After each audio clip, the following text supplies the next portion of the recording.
Ultimate Marvel vs. Capcom 3, bit of a disappointment. This is why we gotta run it back.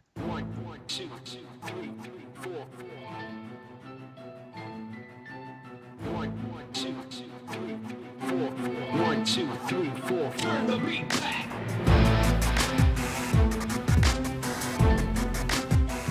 Alright, first thing that's up, we're not going to talk about Ultimate Marvel vs. Capcom 3. Maybe a bit later, but that's one of the biggest points. You never make an updated edition of a Marvel vs. Capcom game. You make another installment with more stuff, alternate endings, and more characters. I don't understand what was the decision behind that. I do not understand the whole pipeline thing, but that's a subject for, let's say, the end of this video. Now, the first thing I want to touch up is the roster. The roster is lacking compared to Marvel vs. Capcom 2, but there is a speculation about, they couldn't reuse sprites from the previous games or easily make new sprites based on old characters. Who knows? Marvel vs. Capcom 2 seems to have a lot of new character and maybe less reused sprites than we could consider, but then again, we'll have to look back at it. I don't remember seeing Son Son or Ruby Heart before, but who knows, right? But still, it's a main problem. And hey, no Mega Man. What's going on here? Mega Man, you guys were able to add Mega Man before. I guess they weren't able to generate all his weapon and powers, but still, that's a big factor. As well as a lot of people had fun making fun of Bone Claw Wolverine or all the different types of Wolverine. But you have a good concept idea with this because who knows, you could have had alternate moves, alternate super moves, alternate links. Because it's not just saying, alright, well, Wolverine has Bone Claw, but he has the same move. No, you can always mix it up. A bit like what they did with the KOF DLC characters representing some of the previous forms or previous versions of certain KOF characters. They reused sprites, but they at least added different moves, modified it as well. So Capcom could have took that idea, yet KOF 13 was released after, I think. I'll look it back. Now, when it comes for the boss, well, the boss wasn't that good. There's no way to spare it. Galactus wasn't as big as it could have been. There weren't different forms, of course, because it's Galactus. He only had silver versions of other characters to take you down. You see, I understand the Silver Surfer reference, but again, you guys could have had, I don't know, an actual Silver Surfer. Semi-boss, pre-boss, I don't know, that could have been great. Anything but sprite clones in a different outfit, or in a different colored shade. They were silver. I don't know if you can select it at this point. It is beyond my patience. But Galactus overall kind of felt lame. I did like that little add-on of him crushing the planet if you run out of time. But still, he was an easy beat. You just smash the shit out of him and do your super moves, and Galactus is done and over. Now, Dark Phoenix, what is that all about? I like the fact that you tried adding Jean Grey, the Phoenix. But Dark Phoenix? What is this? We never had characters with alternate form. Or, okay, we're not counting Mecha Zangief or Zangief turning into Mecha Zangief. That wasn't that bad. Just super armor. Yet this is a complete alternate form where she just can't control it and spits fire all over the place. Wouldn't be that bad if you didn't combine that with the fact that she has a hecton more power, covers the entire screen, teleports, and you just need to add the I win factor or I win mechanic I'll talk about later on. Why? Interesting idea, but not really needed, and kind of unbalances the game at the beginning of the game. Anyway, your decision, but I don't know, the roster overall didn't feel that special. I did like the original Dante, Beautiful Joe, and a couple of other things, but it didn't feel as big as it could have been. And maybe it's due to lack of time, which kind of pushes us to tell Capcom again, finish your game before releasing them. Now when it comes to control, I hate the casualized control. I didn't touch Tatsunoko versus Capcom on Wii, and I understand why they would have set such control for a game on the Wii, but it just didn't feel like that kind of control scheme had its place when it came to console. We have all 6 buttons. We don't need to have casualized and crammed up control. Sometimes you just want to do a sweeping kick, but instead you're doing a high punch because your punch and your kicks are all on the same button. It all depends on your direction. That wasn't too intuitive. Not good. XFactor. Why? Why do you have to give people an I win button mechanic? Seriously, if they lose, they lose. They'll get better by training. But you do not need to give everyone an I win mechanic. It doesn't work like that. It doesn't even need that much of a build-up. And its effects are amazingly devastating. Next part is combo loops. Why did we need to have pop-up assist moves?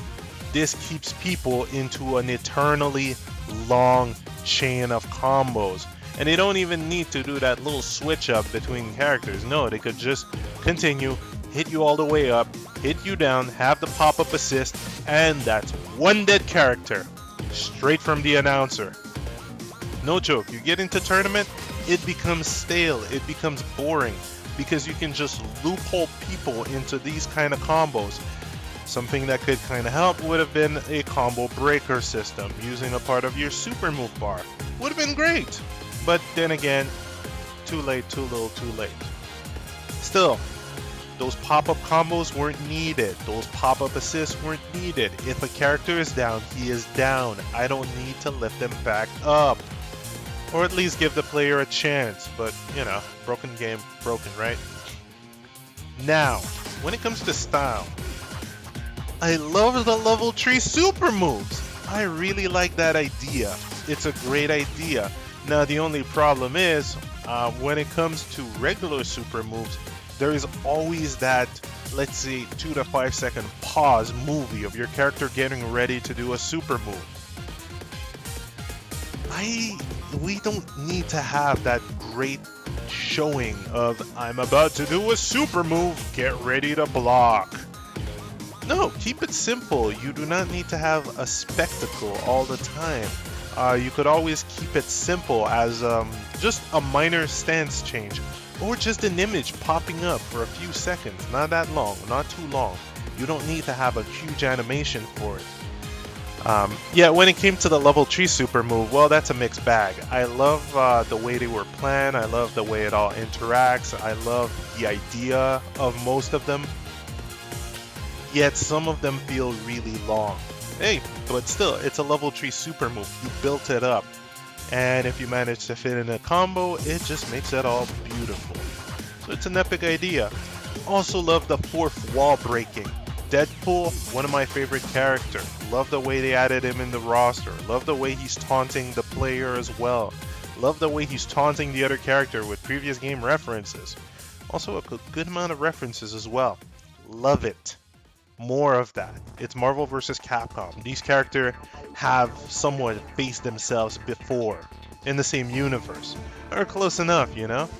If Ryu doesn't have the face can, someone's gonna have to refer to Ken or something like that. It's a great nod to the fans, people who stuck to you even in your dark times.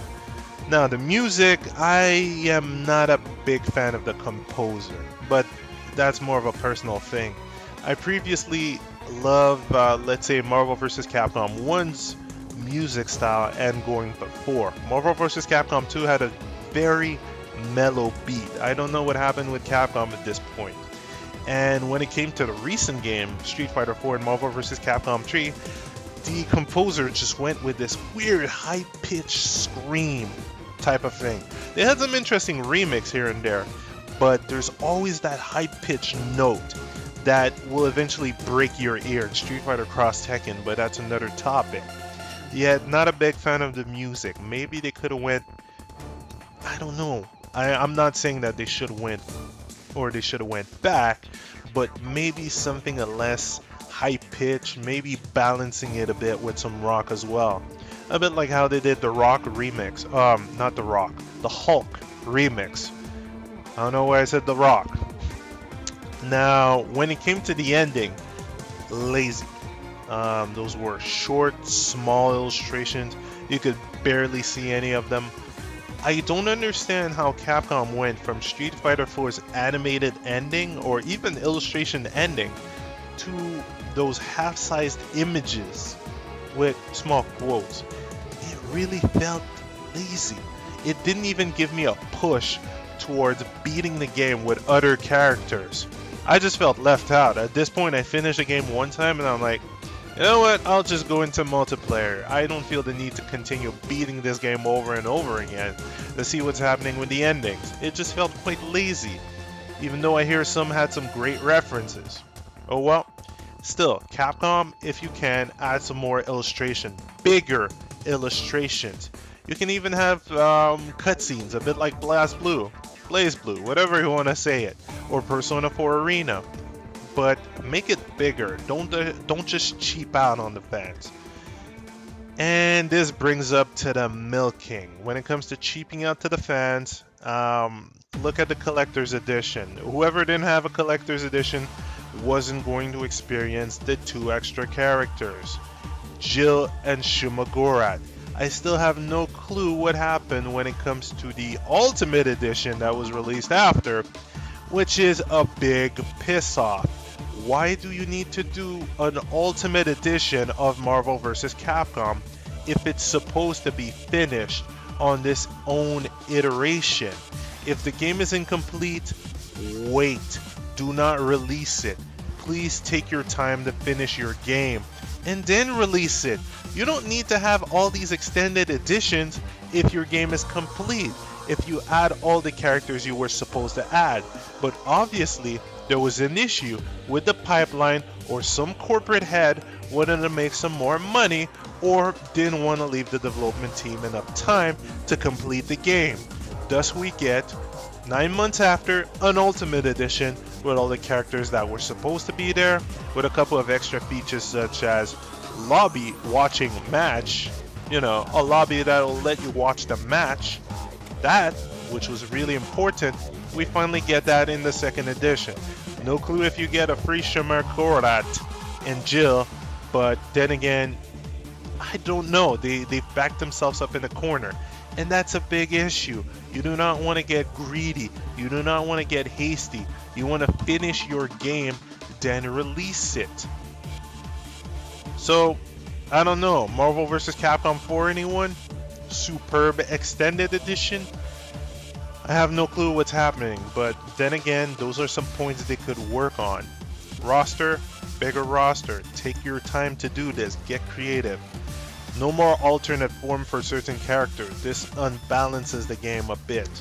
Boss, make a better boss. Look back at Apocalypse or Onslaught. I don't know about this Oblivion type of character in Marvel vs. Capcom 2, but that was still a good notch. Don't casualize the control. Don't add that easy comeback with XFactor. Beware of infinite loops with the pop-up assist. Better endings. Much better endings. When it comes to the music, you might as well keep the same composer, but tone down that high-pitched cat screaming sound. Level 3 Super's epic idea, but do not overdo it. Keep it simple. And please do not make an extended super ultra mega packaged hit edition, because you'll be gut punching the fans and then people are not going to believe you anymore. Well, that was a Game Design Runback, Marvel vs. Capcom 3. Stick tuned for another episode. I'll try to keep them popping. Thank you for your support. Later. 1, 2, 3, 4, turn the beat back.